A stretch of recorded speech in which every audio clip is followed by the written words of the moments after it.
Donc aller au stand et prendre Gabriel Haba, qui est donc le secrétaire exécutif désormais du CNOCS. Bonjour Gabriel. Bonjour Monsieur Ouri et bonjour à tous les chroniqueurs de Film FM. Bonjour à vos auditeurs. Talibé Bari. Alors Monsieur Gabriel, vous, en tout cas en parlant du CNOCS et des différentes fêtières regroupées autour de vous, vous avez produit une déclaration pour apporter votre soutien au chronogramme de 36 mois entériné par le CNT. Qu'est-ce qui motive cela, étant entendu qu'il y a un débat déjà sur l'habilitation pour le CNT, en tout cas de fixer la durée et le chronogramme de la transition? Merci Monsieur Talibé. Il faut bien noter que le CNOCS, en concertation avec l'ensemble des fêtières représentatives de la société civile, avait proposé un délai de 33 mois.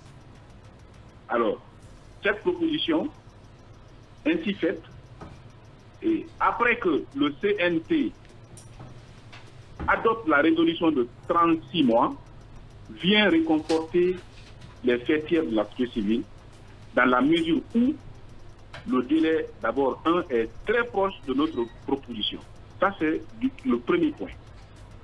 Le second point, c'est du fait que le CNT, d'abord, regroupe, est la structure représentative de l'Assemblée nationale, aujourd'hui dans le pays, mais aussi regroupe les forces vives de la nation.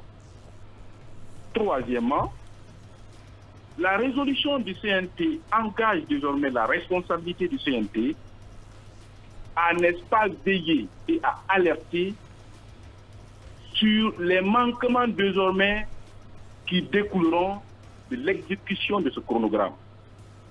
Donc, l'ensemble de ces aspects ont réconforté, n'est-ce pas, les fêtières de la société civile à soutenir et à approuver, n'est-ce pas, cette proposition. Peut-être le dernier point avant votre question. Certaines fêtières de la société civile, puisqu'elles ne sont pas toutes d'accord. Toutes les fêtières de la société civile. Toutes les fêtières. Et qu'est-ce que vous faites de l'avis ou de la position du Forum des forces sociales? Expliquez aux gens qu'est-ce que... Le Forum des forces sociales n'est pas une fêtière. Il n'y a aucune structure là-bas qui, au-delà de Conakry, n'a un représentant. Donc, vous estimez que le CNOCS et ses fêtières sont plus représentatifs sur le plan territorial? Sur le plan territorial et du point de vue structuration et légitimité. Donc, il n'y a aucune structure aujourd'hui. D'abord, les organisations, les ONG qui sont membres du forum sont aussi membres de ces fêtières. C'est-à-dire chaque ONG est membre d'une fêtière. Donc, il n'y a pas de comparaison en la matière. Alors, je disais qu'avant que vous ne posiez d'autres questions, nous avons été surtout marqués par le caractère transparent et démocratique, parce qu'on était là dans la salle lors de l'adoption de ce chronogramme. Donc, cela nous a marqué et nous montre désormais que ce que l'imaginaire collectif pensait, que le CNT ne peut pas oser modifier le chronogramme du CNRD, nous pensons que ce acte montre l'indépendance désormais du CNT. Peut-être l'erreur de trop du CNT, peut-être l'erreur, même la faute de trop du CNT. Au lieu que cela ne soit considéré comme une audace, en rabotant un peu, c'était peut-être la faute de trop, parce que le CNT n'avait pas certainement droit de toucher, si vous voulez, au chronogramme qu'on lui avait envoyé. C'était juste de légiférer là-dessus.